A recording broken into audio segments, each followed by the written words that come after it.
Okay. So, how's everybody doing today? Fine, good. We're in the month of March. We're already in the third month of the year.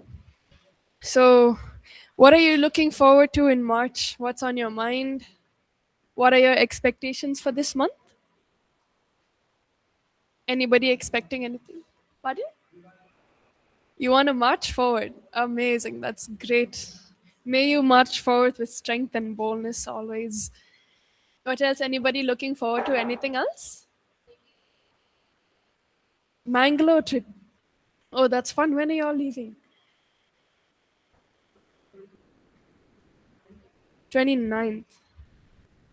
Oh, that's great. So for how long will you be going for? 3 days. APC Mangalore, that's where you're going? Oh, fun, fun. Okay. What about our students online? Is there anything you're looking forward to? Preaching the gospel to the nations. Whoa, that's amazing. That's great. Anybody Uh, else? Something you're looking forward to? Praying for planting churches across North Indian segments, that is Jammu, Kashmir, Ladakh, Mm. Uttaranchal, and Arunachal Pradesh. Oh wow. That's really, really nice to hear. It's good. So it's nice to see that everybody's looking forward towards March with expectations. Hopefully, everything will come to pass and that everything will go right. So, Amen. so we're reaching the 12th chapter today. Now, before I begin with this chapter, did you all read? Did you read previous chapters at least little? At least the chapters that we did last week? What did we do last week? Suicide and grief? No, grief, we're doing that today. We did suicide and counseling the abused, right? So, when you all read the notes, that is assuming that you've read it, was the notes clear? Do you have any questions regarding what we did? The reason why I'm asking is because I know assessments would be coming up soon. So if you have doubts, please clarify your doubts, okay? Because maybe the questions might not be so obvious, like from the text. There will be a few questions where you can answer.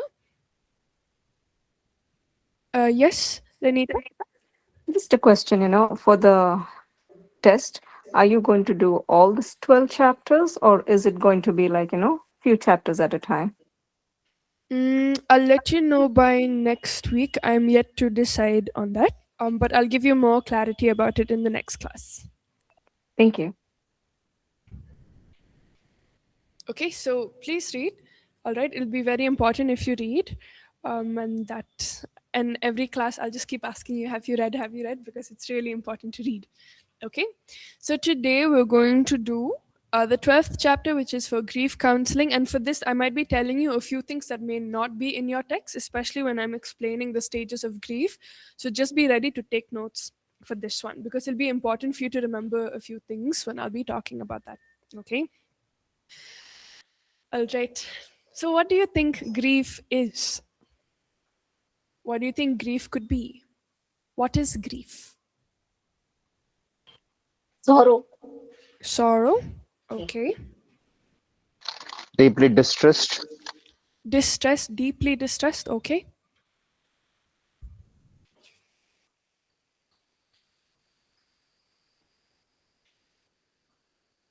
Pardon? The loss of something. Okay. And have you all experienced grief before? Yeah. So I think yes, we've all experienced grief at some point, and rightly, like all of you have said, all of the answers that you gave, right? It's sorrow, deep distress, and it usually comes because of the loss of something. Grief is something that is very familiar to all of us. It may have come in so many different stages at so many different times of our life, but grief is something that we're familiar with, right? So, grief, it's a very natural response to how we may be reacting to things, especially when we've lost something, right? And when we're looking at grief, grief is something that's also a very complex emotion, right? Because with grief, so many people look at grief very differently. So when you lose something, some people feel immediate sadness, that heaviness that's there within them, right? But sometimes when you lose something, you get angry. Like, how could this happen? Why is this happening to me? Like, how can I lose somebody or someone, right? So when we see grief, there are different signs and symptoms of how people may look at grief, right? Some of us may look at grief with shock or numbness, right? Sometimes we look at grief and we become confused and we're like, why is this happening? And sometimes the most common things like, God, why did this happen? And God, why did you let this happen, right? Our questions directly go towards God, and there's a lot of anger when it comes to grief, right? Sometimes we can blame others for what we're going through, and more often than not, we will have also physical symptoms when we're looking at grief. Like sometimes when you're too sad, you can't eat, you can't sleep, you can't think. You tend to sit by yourself, sit alone, and not look at so many different things, right? When you're going through grief. But we need to understand that all of this works together, right? Sometimes you may have a few of them show up together with different things. For example, you might be not eating and sleeping at the same time, and you might be angry towards the world, right? Sometimes you'll be sad, but then you'll still be able to eat and sleep. But then the phases at which everybody will be going through will be very different, right?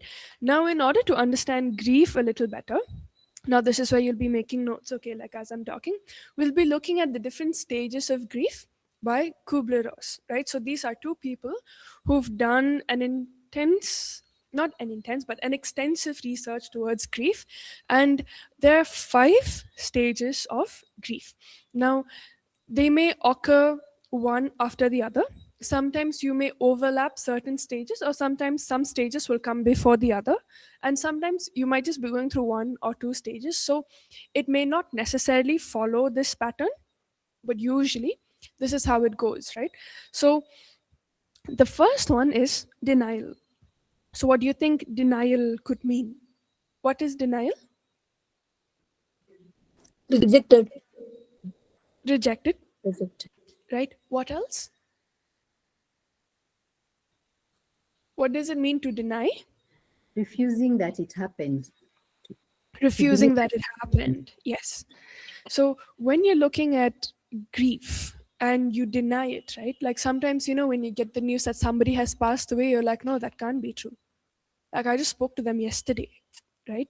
So when we're looking at denial, it's usually the first stage of grief, and it's usually where you cannot imagine that the reality has happened, right? You would want to think of something as like, no, that can't be possible, right? Like they should just be there. Like, how sometimes it gets really dramatic in movies. They're like, no, they're still there.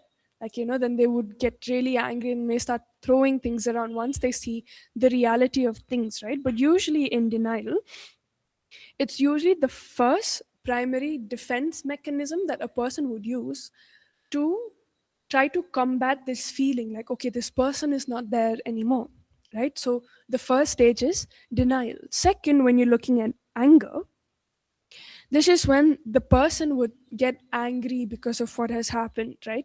And you will start getting angry at others, right? So when you've lost somebody or someone, you'll start getting angry at everybody else, right? Because that is how your grief is showing itself outward. And it's when you cannot process like what has happened.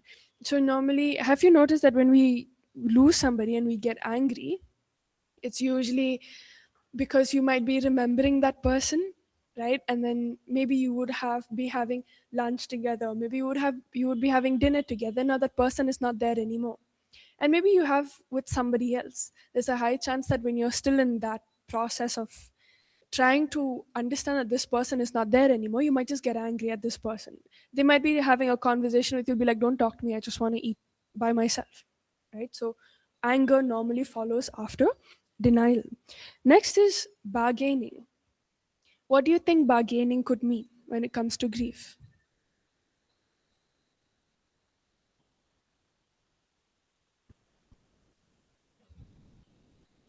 Maybe I should have gotten more time, right? Maybe I should have spent time with this person a little more.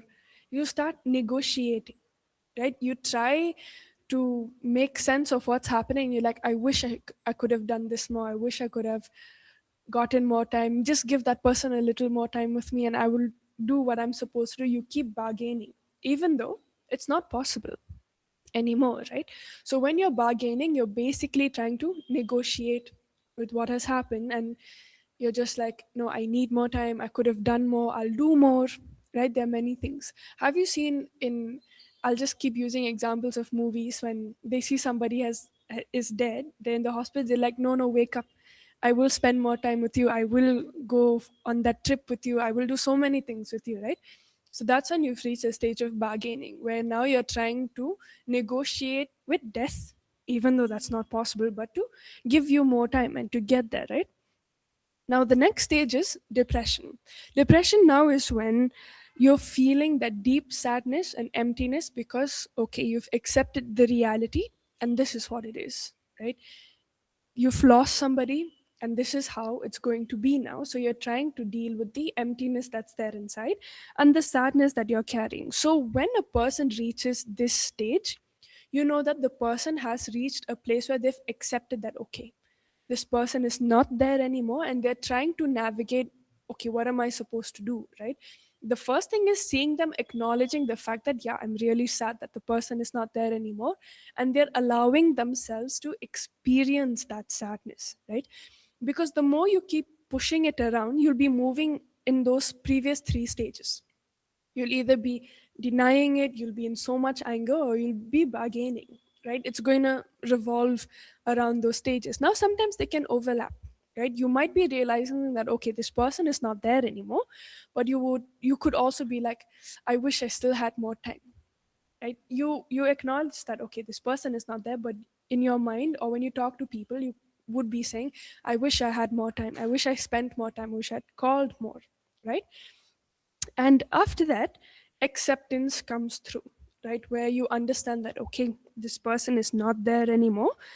But then it doesn't mean that you're going to forget them out of your life. Like, yes, they're not there anymore, but I can still continue and move on, right? I can still choose to remember them, right? They may not be there physically present with me, but you try to now go on with life with them not being there anymore, right? Maybe some of us have lost grandparents, right? And if we spend a lot of time with them, once they go, it becomes really hard. But then slowly with time, you learn how to go back to their room and just sit, especially if it's a room where all of you would sit, right? And when you think about it, you don't feel too sad anymore. You're like, oh yeah, I used to sit here with them and I used to do all of these different things with them, right? So you've accepted and you're now slowly starting to integrate that loss in your life without the heaviness of it anymore, right? But in order to get to that stage, everybody will be moving through these stages very, very differently, right? For some people, they might immediately go towards depression. Like they'll accept the loss and they'll feel a deep heaviness for a bit, right? And that a bit would be very different. For some people, it might be 2, 3 weeks. For some people, it might be a month. For some, 6, 7. Some people even take a year to get through loss, right? Sometimes people start with depression, they'll feel really sad, then they'll go to anger. Why did this happen? It shouldn't have happened. I should have gone instead of them, right? All of those things will come up. And then maybe it'll go to denial. No, no, I don't think this can't be happening, right? Sometimes when you think about it. Then after that, they might go towards acceptance, right? So it's very flexible. All of these different stages, they're not concrete, right? They'll all keep moving and shifting based on different people and how they look at different things, right? So now, as counselors, where do we come in, right? When we come in, when people go through grief and they have nobody to talk to, that's when they would normally opt to come for counseling, right? And when you look at grief, right now, before I even go to explaining and before we look at the following pages, if you're grieving and if you're sad, what would you want people to do for you? How would you want them to be there for you?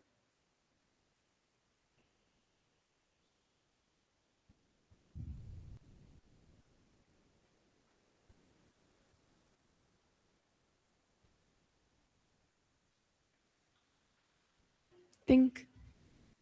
And I'll need answers. I'll not be moving forward till I get answers for this. I would desire for people to be around me, maybe not too much, giving me time to process. Once in a while, asking how I am feeling, but just being around, but giving me that space to process and contemplate Right. what has happened. Right. Thank you so much for your answer, Juliana. So Juliana has said that for her, she would just need people to be there around her and to help her process that. Right. So that's really great. I think we'll all need people, especially as much as we would like to isolate and withdraw ourselves. I think the most that we would need is people to be there with us, right? What else would you need? What would you want?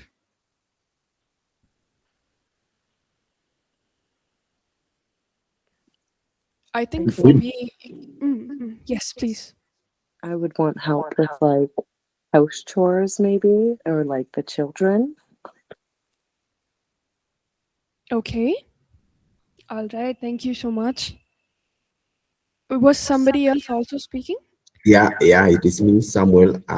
Maybe somebody to help practical in some practical ways, because during giving, somebody may not be having the energy, the strength to just make some food and some Right, chores. Yeah. right, right. So did the class hear that?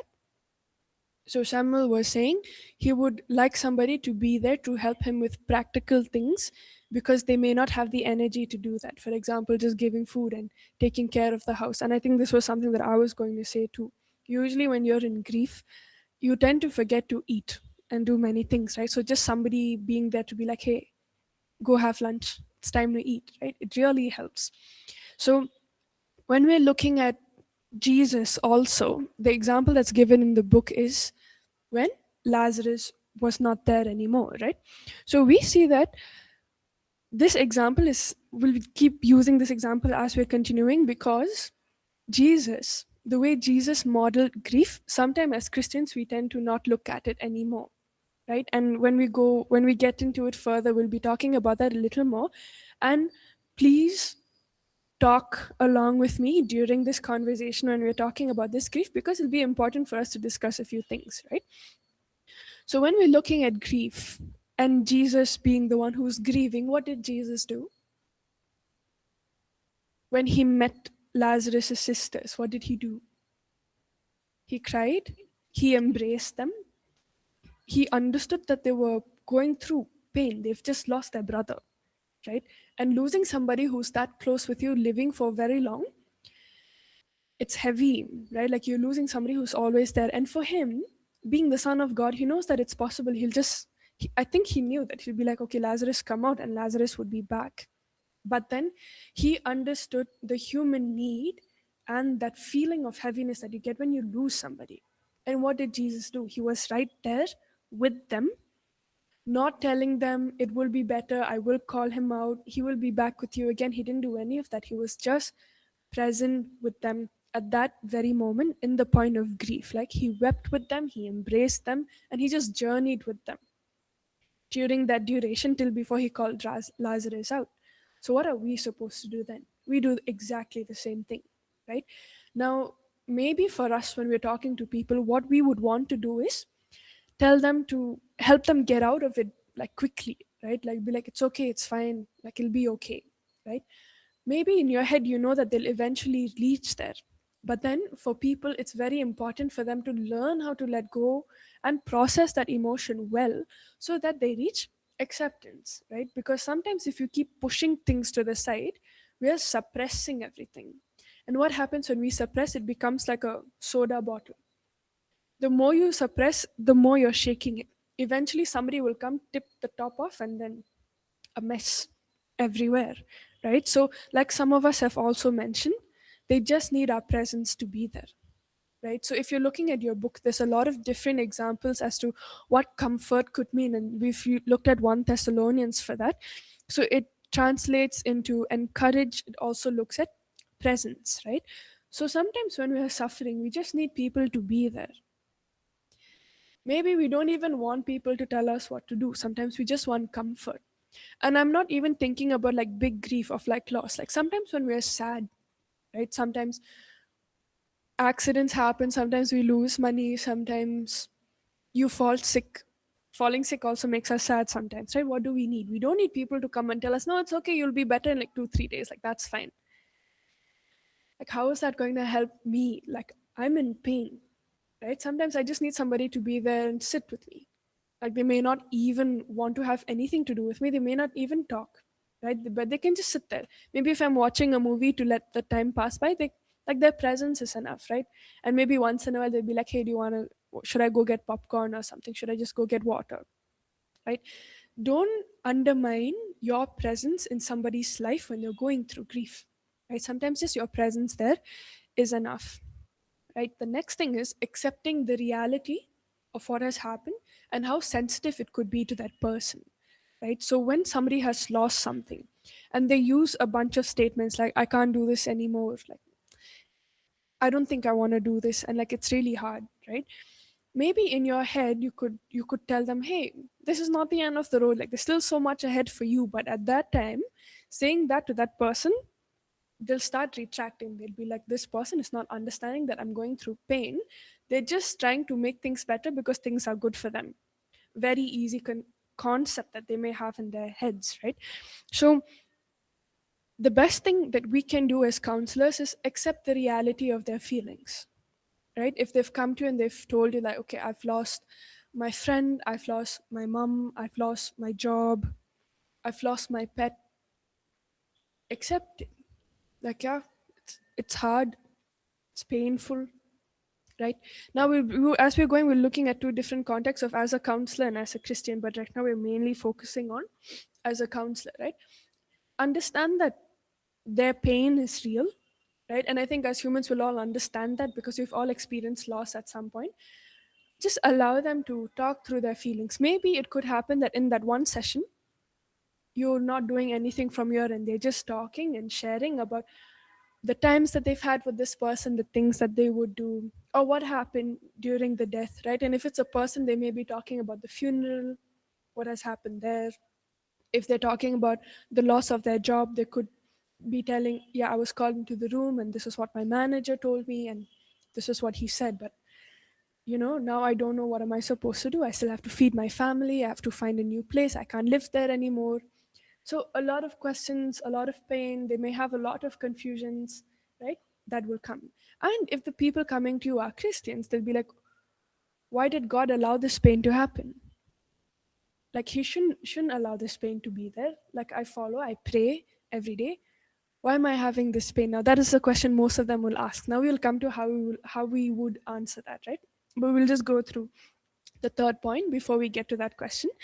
The next is, like some of us have also brought up, practical assistance, right? Some of them might need help in thinking practically what they can do. Now as counselors, you can't be there practically in their lives to give them food or help them with the house and everything, right? But what we can do is help them think if they're coming to you for the session, right? So okay, that suppose they come and they tell you that I'm not eating, I'm not able to sleep well, I'm busy getting the things done in the house, right? So the next question could be, okay, if somebody could help you in these areas, who could help and how, right? Maybe they could say, okay, maybe I can tell my sibling to make sure that I'm eating, maybe I can tell my dad to make sure that the arrangements are done, and maybe I could tell my mom to just check the water or things like that, right? And encourage them to also seek help from the people in and around them to help them through it, right? Because sometimes we will very easily and very quickly withdraw. The moment we go through pain, we just withdraw because maybe we may feel that we're a burden to others. We may feel that, okay, I don't want to bother somebody else, I'll take care of it on my own, right? So encourage them to think of practical ways of how they can get people to help them through it, right? Mostly it'll be their immediate circle who's helping them through that, right? Because sometimes when we know that, okay, somebody is there to take care of us when we're not okay, it just brings that comfort. Like, yeah, it's tough, but like I know I have people around me to help me with it, right? So these are a few things as counselors for us to keep in mind. The first thing is they might just need your presence to be there and they might just be sharing and just telling you, talking to you about it and sharing their emotions. Let them. Sometimes some of them may not share. They might come and tell you, you know what, I lost somebody like last week, like somebody passed away. You ask them, oh, how are you feeling? That's okay. Especially with somebody close now, that's a little strange, right? Eventually, at some point, like there should be some form of sharing, right? But some people could be very different. They may choose not to share. Now, for our job then is to make sure that, okay, are they genuinely okay? Or are they using that just to not talk about it because of the pain? Right, that's there. Next is try to help them look at practical things that they can do because you can't practically be there, right? Now, just a question for the class. If somebody comes and tells you, why did God allow this to happen? What would your response to them be? Because they'll always ask this question. Pardon? Why did God allow this to happen? Yes, Prem? So, ma'am, I also asked these questions many times to viewers, so I know the answer now. So, I will first, if I am a counselor, so I will let them go through the Bible. I will tell them first that when God came in the earth, he was a full man, he was a full human. He also had struggles in his life. It's not like that he was God, so he was not facing any struggle. He also had money problem. He also had relationship issues within the family or within the friends. And he was also struggling all of these things with his disciples and everyone. Like his disciples betrayed him. That was a relationship problem within the friend, within the disciple. So I will suggest the person like that. So God's creating the world is not like that every person will have a good life. It's like the life what the actions we choose, we are making the our life according to that, basically. So I'll explain that person that it's not about that God is there, our life will be beautiful all the time. We have struggles, we have all the things, but within your struggle, whatever you are facing, my friend, you have to go through that with God. He will he will protect you, he will guide you, but it's not like that, that okay, God is there. It's not all the time that God is there and you will be like uh you will be like happy all the time 24 hours. You have to keep yourself strong. Struggle will come, but God will be there to fight those struggles with you.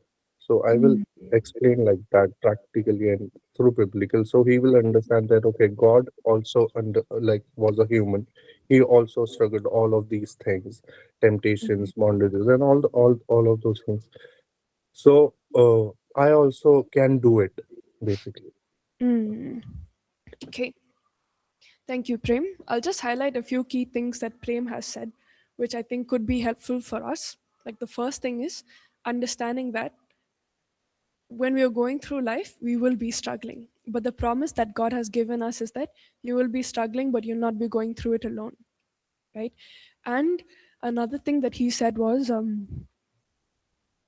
because we're humans, we will be struggling. Like all of these things are phases of life that we may go through. We may not have the answers to everything as to why, when, what happened, why it happened, where did it happen, right? But one thing is that is constant is that God is going to help you through it, right?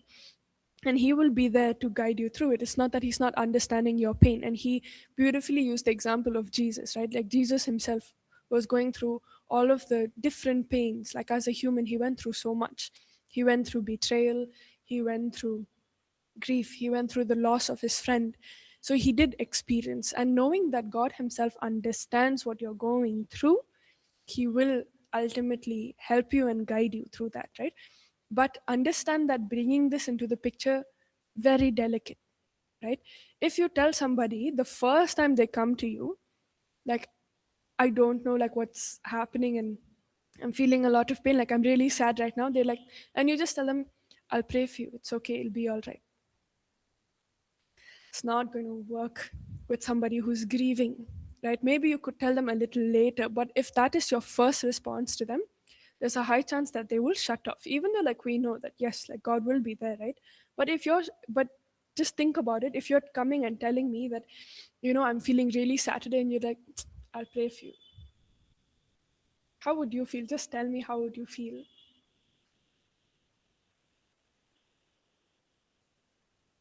Like, if it was me, I would feel like you're dismissing my feelings. You're not even trying to understand where I'm coming from. You're not even taking accountability to listen, right? You're just saying it's okay, God will take care of you. Next, right? So, yeah, anybody else? Any more answers to that? If somebody comes to you and asks you, why did God let this happen?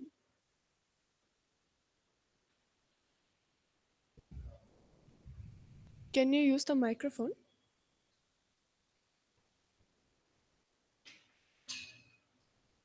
Like when they're actually asking those questions, they're not actually asking those questions. They're just going through the grief, and out of that grief, it's a feeling they are expressing. It's not a question actually. So at that time we can just say, yeah, it's tough, I'm here for you. If you want to talk about it, I'm here. So if whatever you want to talk, I'm here for you. And rather than answering that question, it's actually not a question from them, it's a feeling they are having. They're feeling that God has done something for me. And answering that question, basically, as you said, it will dismiss their feelings. So just telling them, I'm here. If you want to talk, you can talk to me. Yeah, that's what I got. Okay, that's an interesting take to it. And yeah, to a certain extent, it is a feeling, right? And they may not be ready to actually hear the right answers also at that time. So just telling them, like, I understand that it's tough for you, and I'm here for you if you'd want to talk, if you just want to share, or you just want to listen, right? I'm there for you. All right. All right. Nice to hear that there were good answers, especially for this question. And just be ready when you're practicing or when you're talking to people, this question will come. All right. Whenever somebody's going through something. Now let's look at a few practical ways to help people when they're going through grief, right? So be there with them, right? In the midst of pain, in the midst of sadness, sometimes it could be inconvenient, right? But then I think we see that if we take examples of our pastors and everybody, right? Like people who are there, like in the team, like in APC, we have the member care team, right? You see that they're always there. Like they'll go, right? Like even if it's if some like 30 kilometers away and you'll have to travel, it's very inconvenient, especially with Bangalore traffic. It's crazy, right? But you go, you be there, right? And because you know that at that time all they could need is just your presence to show that, hey, listen, we understand that this is hard for you, and I'm here to show up and be there for you, just to journey with you through it all, right? And the next one is be swift to hear, slow to speak, and slow to react to words, right? They may not need your answer immediately. They might just need you to be there, to just listen and just support them through it all, right? So rather than saying the wrong things, it's best to say nothing, right? Now that is something that we need to actually like push that through, because sometimes for us, like whether we like it or not, we would try to encourage them, like it's okay, like it'll be fine, don't cry anymore. Like when people say don't cry, it's very especially when you're going through a lot of things, right? And you're so heartbroken, you've lost somebody, people tell you stop crying, don't cry anymore. How will that work? Like how they'll just switch off their tears? It's not a tap, right? You can't do that. And especially if you're going through a lot of pain, like it'll come. Why? That's also biology. It's your body's way of releasing pain. And have you noticed that after you cry, you actually feel better? Because then your brain is releasing chemicals that will make you feel better, right? So sometimes saying nothing is better than saying something that might just make things a little worse, right? Because sometimes a lot of people, when they come and tell us many things, they might be very bitter, they may have a lot of anger, right, when they're coming. And a lot of people will react very differently. Some people get very aggressive, like very violent. They might not even choose to talk to you. They'll sit on their own, they'll slam doors, slam windows as they're doing, they'll put things very harshly everywhere. But we need to understand that, like, maybe it's not right, but like it's how they're expressing their pain, right? Yeah, there will come a time when you can tell them like, hey, don't slam, right? But it'll not help if you're now yelling at them, stop slamming the door. It's not right. But usually among siblings, like that will happen, right? Like if the siblings have lost somebody, one is angry slamming, this other one will start yelling, stop slamming the door, and they'll be like, I'll do whatever I want, like, many things will come. But then sometimes all it takes is just listening and just being quiet, just being like a very patient listener, right? So just keep those things in mind. The next one is, do not try to explain everything. Because why? Sometimes we may not know the answer, right? Maybe we may not know the answer then and there. And if you look at the example of Job, his friends told him so many things, right, which got him into more trouble. And it didn't help. When Job was going through a lot of grief, and he's like, all of these things are happening so quickly, and I don't know what to do. Nicely, they've all come in like, oh, I think it's because you did this. I think because of this. I think you did this. All of those things. Did it help Job? Of course not. He went through more despair after that. He's like, oh no, right? So that Proverbs 18:2, right? A fool has no delight in understanding, but in expressing his own heart. Now, this is where it's really important for us to understand that sometimes we just need to not say anything, right? Because you need wisdom in all of these different kind of things, right? You can't just say whatever is there. So a fool has no delight in understanding. So what do we understand by this? Like, sometimes we just need to take some time to understand exactly what's going on, right? Why is this person experiencing so much anger? Why is this person trying to bargain? Like, what were they looking for? Maybe they could be saying, they had called me last night, but I didn't pick up the call. If only I had picked up the call, I would have spoken to them one last time. Maybe that's why they're so angry. So what we're going to have to deal with is that feeling, not the anger. Technically, you're dealing with the feeling that if they had talked one last time, right? So these are a few things for us to just keep in mind, right? And words sometimes may not be so helpful. Like, yes, they may be very powerful, but like sometimes words cannot help. Like, have you noticed that sometimes when you go to a funeral, you don't even have to say anything? They'll come to you, they cry, you hug them. That's all. Or sometimes you're sitting and they just come and sit next to you. They might not say anything, but they just need your presence there, right? So again, I will repeat it, do not undermine your presence of what just your presence of being there can do, right? So of course words can help, but like just use your discernment for that. Know when to say, or sometimes just know that sometimes your presence is there, right? So sometimes there are few words that are written there, like what a tragedy, this shouldn't have happened, I don't want to be in your shoes, I can't imagine how terrible this must be. How will that really help somebody who's going through pain, right? Like, maybe you meant it like in a good way, like, oh my god, I don't want to go through what you're going through because that's so painful, but it might come off as like really off towards the other person who's listening, right? So do more listening and loving than speaking sometimes, especially when we don't know what to do.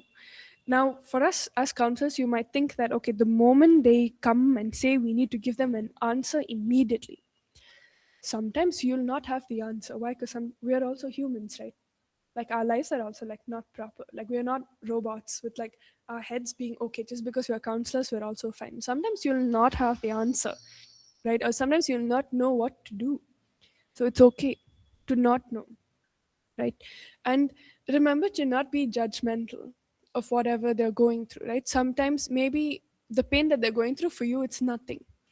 Or maybe it could be something like, hey, they could have easily just gotten over it, like, why are they thinking so much, right? So do your best not to be judgmental, right? Because everybody would look at it very differently. Now the next one, avoid saying, I know how you feel. Especially when somebody is going through pain and like you come and they'll be like, you're just saying it for the sake of saying, you actually don't know what I'm feeling, right?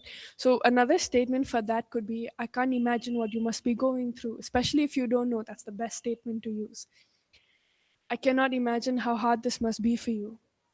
I don't know what it's like, but I'm sure it must be tough. Makes more sense than you saying, I understand what you're going through, right? Especially when you have no clue what it feels like. Like, you can be empathetic towards them, but also be honest, right? Not necessarily you have to keep saying, I understand what you're going through. Sometimes, if you're talking to your friend and you know for a fact that that person has no idea what it's like to be in this space, and they're like, I know what you're going through, you're just like, really? Of course you don't, right? So that's that. So what we know is that when somebody has lost someone, there's a high chance that they will miss this person, right? And sometimes offering many things may not really help them, right? So allow scripture to speak for you then in that, on your behalf, right? Because scripture at the end of the day is very comforting. But also remember that there's a time and place for that. Don't just go quoting scripture every time you meet somebody. May not help, right? So in all of these things, you will need discernment, right? You will need to understand when you need to listen, when you would need to talk, when you would need to pray for them, when they would be okay to just hear you out also, right? Like, maybe something as small as like, this is what God has said about suffering. Like, there's a time to also say those things. Maybe immediately the moment you enter the house and you start saying, oh, but this is what God said, like there'll be joy after suffering, not going to help, right? So understand that you will need discernment to navigate through this time, right? Next is, do not be afraid to weep with those who weep, right?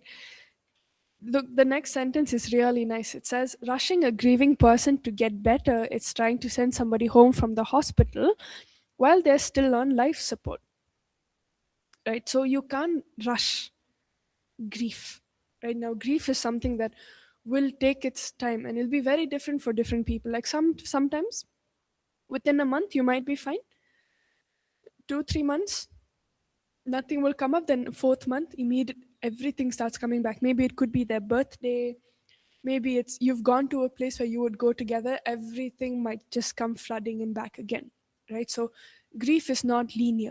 Going through grief is never linear. There's so many things that may happen. It's basically like a roller coaster. Like, it'll be smooth and then all twists and turns and then smooth again, right? So understanding that would help us, because Ecclesiastes 3-4 tells us that there is a time to weep and there is a time to mourn.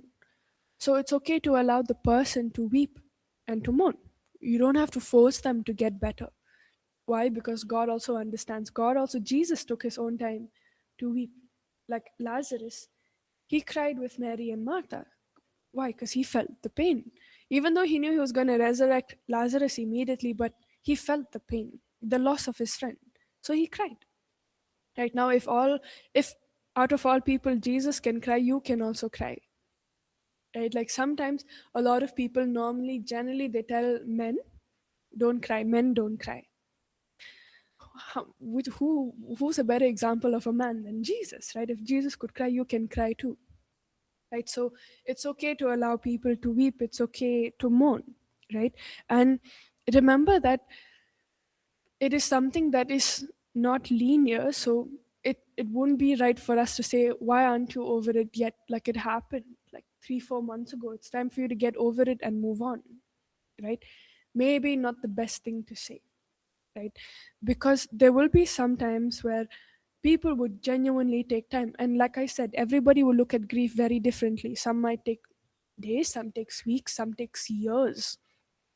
Especially when you look at somebody whom you've journeyed with for a long time, you still remember them every now and then, right? And sometimes you might feel sad, and it's not right for us to then say, oh, maybe you should have gotten over it by now. Like, that was like last year, like, why are you still sad? It doesn't work like that, because sometimes, when birthdays, anniversaries, many things come in, you're bound to remember the person, right? So, but then maybe the pain at which they would feel might not be the same, right? For just as an example, like, whenever like I have like my birthday approaching, like, I still remember my grandparents, and what they would do is, like, my granddad would always plant like certain flowers that they bloom on my birthday, right? Like, some orange and some like white flowers. Like, yeah, when back then, like, after he passed away immediately, that was something that I would always remember. Like, oh, now there's nobody there to plant those flowers anymore, right? I don't see them bloom.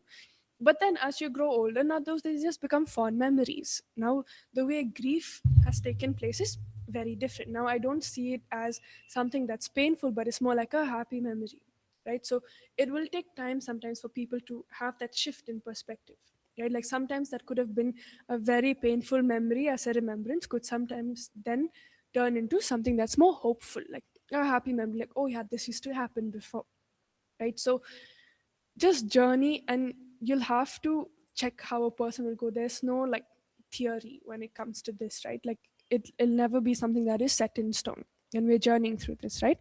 Next is maybe visit them regularly after they've gone through something, like, because normally during the funeral everybody will be there, right?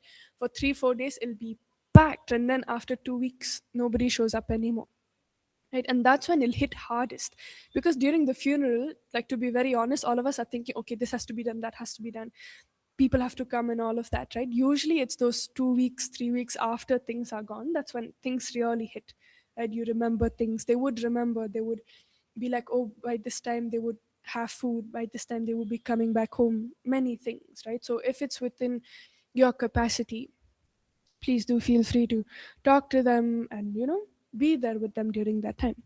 Next is to keep confidence. Now, as a counselor, this is also really important, right? That keep that confidence. Like, they'll be sharing many, many things with you.